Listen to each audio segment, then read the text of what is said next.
Welcome back to Take a Break. I'm Tim Stenovec in New York. Well, calls for New York Governor Andrew Cuomo to resign are growing today as New York's Democratic representatives in D.C., Jamaal Bowman, Alexandria Ocasio-Cortez, Carolyn Maloney, and Jerry Nadler are just among the latest lawmakers to call for his resignation.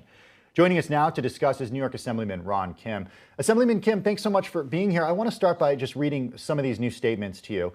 This joint statement from Bowman and AOC, they write, quote, "This week, the second sexual assault allegation and the sixth harassment allegation was leveled against Governor Cuomo. We believe these women. We believe the reporting. We believe the Attorney General. And we believe the 55 members of the New York State Legislature, including the state Senate Majority Leader, who have concluded that Governor Cuomo can no longer effectively lead in the face of so many challenges." Representative Nadler wrote, "Governor Cuomo has lost the confidence of the people of New York. Governor Cuomo must resign." What do you make of these statements? I think these representatives are following what Andrew Cuomo always preached, which is zero tolerance for sexual harassment and sexual assault. Andrew Cuomo must follow his own advice and step aside. Removing, though, a governor is a lengthy process. It's complicated. It's one that can take time. He is, of course, continuing to be defiant about this, Assemblyman. What's the plan here? I mean, where do impeachment proceedings stand? Well, I think it's very obvious, like you said, he doesn't have a self-dignity to resign. So now we have a moral duty to pursue impeachment. Yesterday, the state legislative body, the Assembly, took the first step toward impeachment. We are setting up an investigative impeachment process where we will subpoena his staff, himself, the book deal, the book publishing company. We will see the book contract to see if there's any financial motivation to suppress nursing home numbers. And we will get all the answers behind nursing homes, the sexual harassment charges, as well as the bridge scandal around the Tappan Zee Bridge, to put together articles of impeachment to remove him as soon as possible.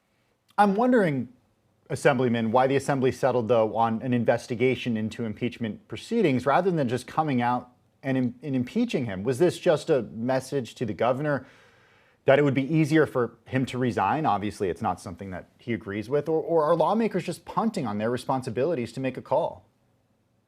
I personally made the case, along with a few of my other colleagues, that we had enough evidence to file the impeachment today. And the impeachment process itself can serve as a due process for the governor. But the consensus around the Democrats is that they want to put together a better process to get all the facts and all the testimonies that we have not heard directly from, to put together a sound impeachment articles of impeachment that will make sure that he can be removed from the office of governor.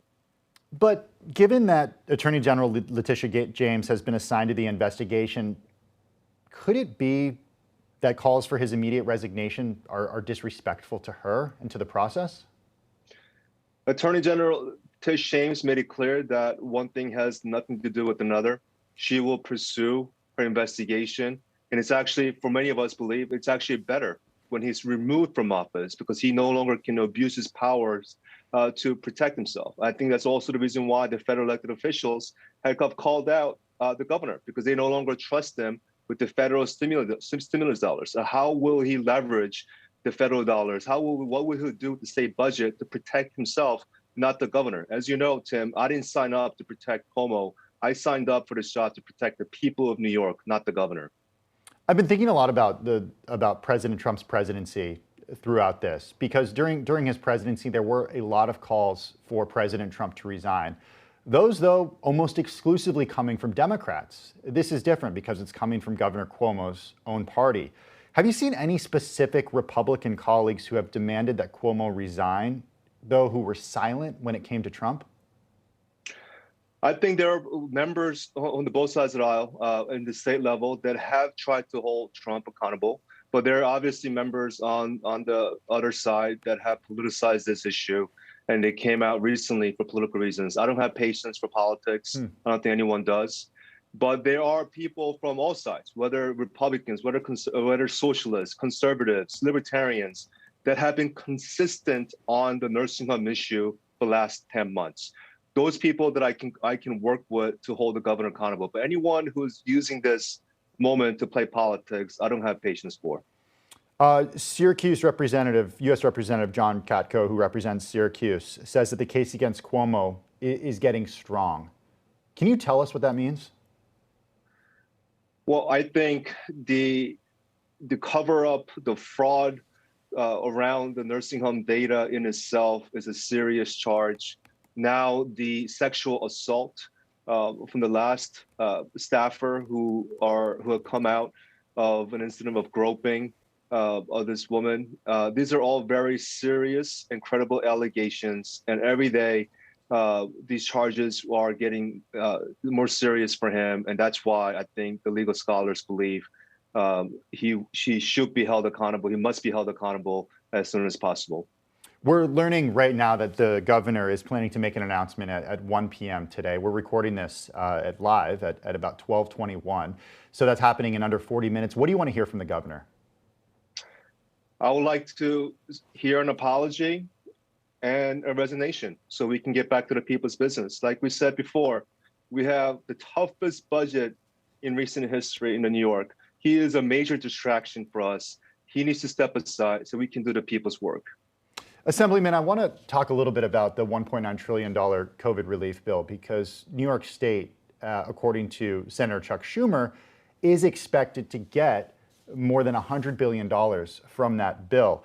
Are you worried about how this money gets allocated efficiently and quickly during a transition of power if the governor were to get impeached or if he were to resign?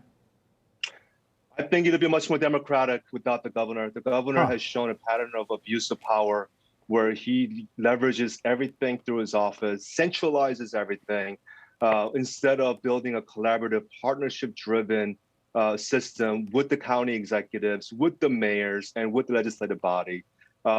Lieutenant Governor Kathy Hochul is an excellent public servant. She's been in New York for many, many years, and she can be a good partner to make sure that if she becomes the next governor, to work with us in allocating the money as soon as possible in the most efficient, effective, and equitable way for our people in New York. So what happens if he doesn't resign, if he doesn't get impeached, if he continues to be governor? Are you worried about retaliation when it comes to these funds being distributed in a fair and equitable way? I'm confident that one way or another, this governor will be held accountable and he will no longer be in a position of power. Assemblyman Ron Kim, thanks so much for your time, Assemblyman. Really appreciate you joining us on Quick Take.